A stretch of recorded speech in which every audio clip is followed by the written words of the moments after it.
Objectives था किसके, financial management के। फाइनेंशियल मैनेजमेंट हमने पढ़ा था, उसके हमने फैक्टर्स पढ़ लिए थे, हमने उसके रोल्स पढ़ लिए थे। अब हम पढ़ने वाले हैं उसके आगे के, जो हमने पिछले वीडियोस में पढ़ा था। 3 डिसीजन पढ़ने हैं आज हमें। कौन से? इन्वेस्टमेंट डिसीजन, फाइनेंसिंग डिसीजन और डिविडेंड डिसीजन। ठीक है, तो पहला हम स्टार्ट करते हैं इन्वेस्टमेंट डिसीजन। इन्वेस्टमेंट डिसीजन क्या होता है? यानी कि वो जहां हमें कैपिटल अपना लगाना है, ठीक है, फिक्स कैपिटल जहां जिसमें हमें इन्वेस्ट करना है वो। ठीक है, तो फैक्टर्स क्या होंगे अब इसके, मतलब पहले हम क्लियर कर लेते हैं कि इन्वेस्टमेंट डिसीजन होता क्या है। फिक्स कैपिटल में जो चीज हम पैसे लगाएंगे, जितना हमारी फंड्स हम कैपिटल में लगाएंगे, फिक्स कैपिटल में लगाएंगे, हमारी लॉन्ग टर्म के लिए लगाएंगे, ठीक है, तो वो हमारा इन्वेस्टमेंट होगा।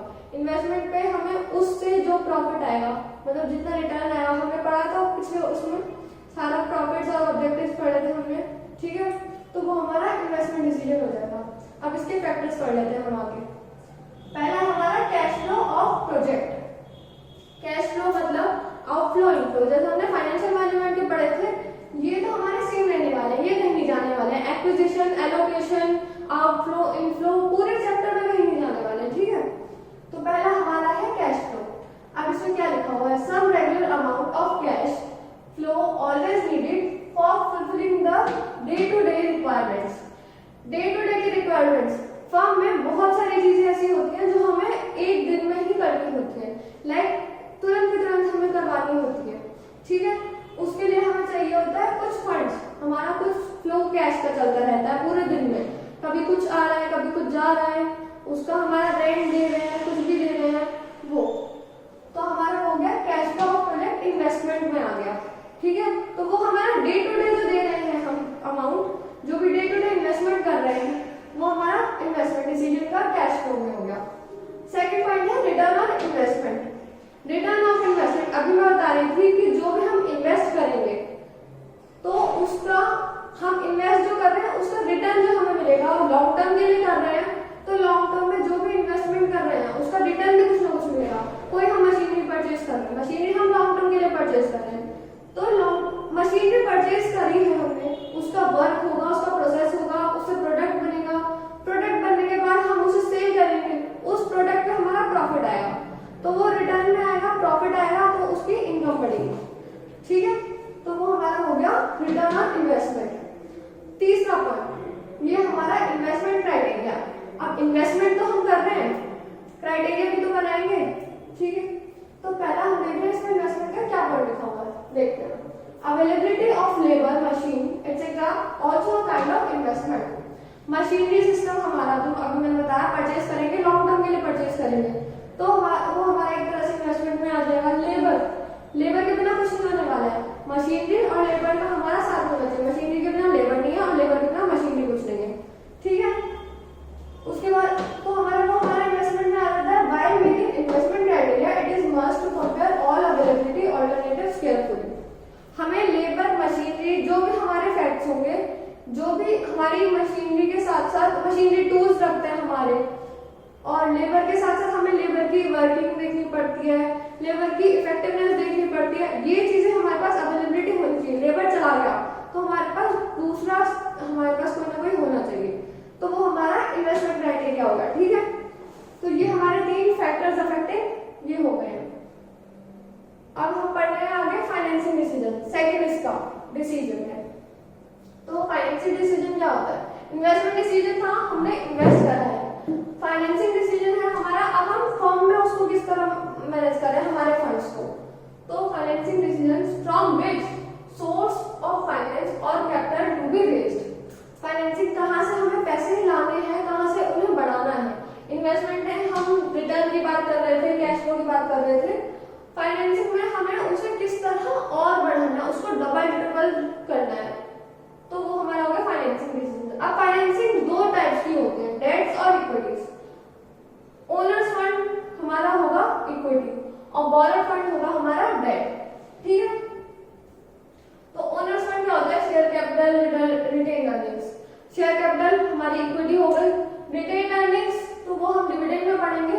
रिटेन अर्निंग्स वो होती है जो प्रॉफिट हम डिस्ट्रीब्यूट ना करने की बजाय अपने पास रख लेते हैं, ताकि अगर आगे और भी प्रॉफिट बढ़ता है हमारा, उसी में इन्वॉल्व होता रहता है,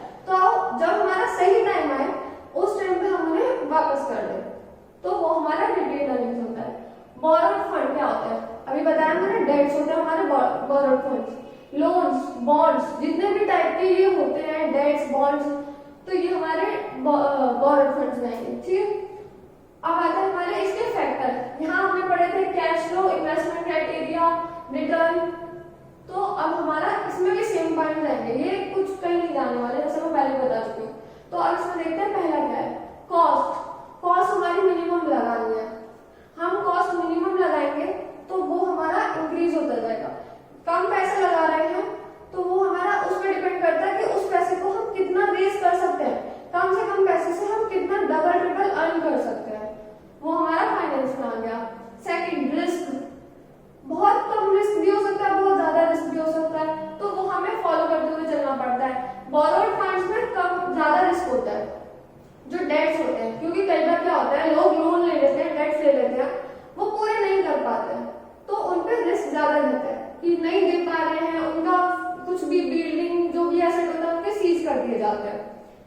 और इक्विटी में कम रिस्क क्यों होता है, इक्विटी में अपना ही पैसा जा रहा है, हमने कंट्रोल दिया था, ठीक है, तो वो अपना कंट्रोल दिया था ना हमें, हमारा रिस्क लग रहा है, हमारा पैसा डूब रहा है, कोई बात नहीं, वो हम कर लेंगे। लेकिन बोरोड में हम दूसरे का भी पैसा डुबो रहे हैं। सेकंड पॉइंट था हमारा रिस्क। अब थर्ड पॉइंट है कैश फ्लो पोजीशन। ये आ गया, यहाँ पे हमने आउटफ्लो इनफ्लो पढ़ा अभी तक। अब क्या कह रहा है, steady cash flow, borrowed funds and shortage cash flow, owner's fund. अगर हमारे पास कैश हमारा फर्म में जो डे टू डे रिक्वायरमेंट्स हम कर रहे हैं वो हमारा फर्म में बहुत अच्छा चल रहा है, मतलब हमारा रोज में हमें इधर उधर कुछ पैसा लाना नहीं पड़ रहा, हमें बोरो नहीं करना पड़ रहा, किसी से कोई मजबूरी नहीं आ रही है हमारे पास, यार हमारे पास तो फर्म में पैसे ही नहीं है, ठीक है, तो हमारे पास बोरोड फंड्स रहेंगे।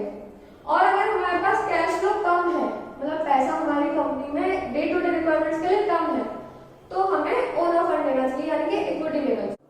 फोर्थ पॉइंट है हमारा कंट्रोल कंसिडरेशन।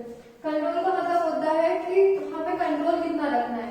इक्विटी पे अगर हमें कोई दिक्कत नहीं है अपना कंट्रोल खोने से, तो हम इक्विटी लेंगे, क्योंकि इक्विटी में हम अपने शेयर दे रहे हैं किसी को, वो उसका ओनरशिप आ रही है। और हमारा जो डेट्स होते हैं, डेट्स हम पे कोई हमारा कंट्रोल नहीं जा रहा होता, डेट्स हमारे ही रहते हैं, मतलब जैसे डेट्स अगर हमने बोरो किए हैं, परचेज किए हैं, तो हमारा जिस चीज के लिए भी हमने करा है तो उस पर हमारा कोई कंट्रोल खो नहीं रहा है, हमारे हाथ में ही control. Fifth point, flotation cost. अब फ्लोटेशन कॉस्ट में क्या होता है, इक्विटीज जो भी हम परचेज करते हैं वो मोस्टली लोग किसी बोरोअर के थ्रू परचेज करते हैं, मतलब बोरोअर हो गया, हमारा अंडरराइटर कमीशन हो गया, उनके थ्रू, ब्रोकर्स के थ्रू हम परचेज करते हैं, तो उसमें फ्लोटेशन कॉस्ट ज्यादा लगती है। फ्लोटेशन कॉस्ट उनकी वही अमाउंट होती है जो वो लोग हमें शेयर्स दिलवाने के लिए परचेज मतलब एक्सपेंस करते हैं, वो हमारा होता है फ्लोटेशन कॉस्ट।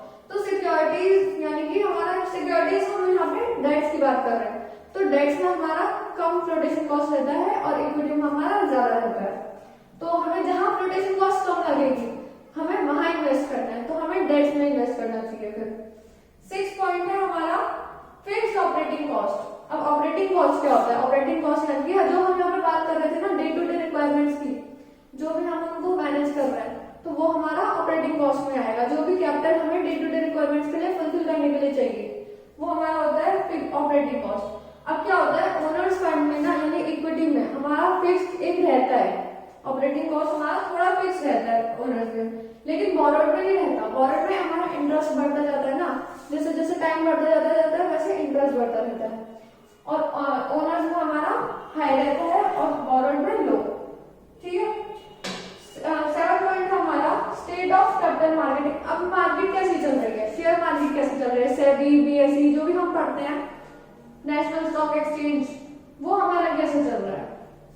तो एक दो पीरियड्स होते हैं, बूम पीरियड और डिप्रेशन पीरियड। बूम पीरियड वो पीरियड होता है जहां मार्केट में मोस्टली शेयर्स हाई पे चल रहे होते हैं, मार्केट हाई पे चल रही होती है, और डिप्रेशन पीरियड वो होता है हमारा जहां मार्केट लो पे चल रही होती है, सारे शेयर्स बहुत लो प्राइसेस पे चल रहे होते हैं। तो हम बूम पीरियड है अगर हमारा, तो शेयर्स परचेज करना नॉर्मल है, ठीक है, सब परचेज करेंगे क्योंकि हम उसमें प्रॉफिट चल रहा है हमारा। लेकिन अगर डिप्रेशन पीरियड चल रहा है तो हमें डेट्स लेने चाहिए, क्यों, क्योंकि अगर उस टाइम हम शेयर परचेज कर रहे हैं ना, तो वो हमारा लॉस में बहुत जा सकता है, बहुत जल्दी लॉस में जाएगा, हमें पता नहीं कितनों का नुकसान हो सकता है, तो इसलिए हमारा डेट्स में इन्वेस्ट करना तब फायदे में रहेगा। अब ये टॉपिक्स हमारे खत्म होते हैं, थैंक यू।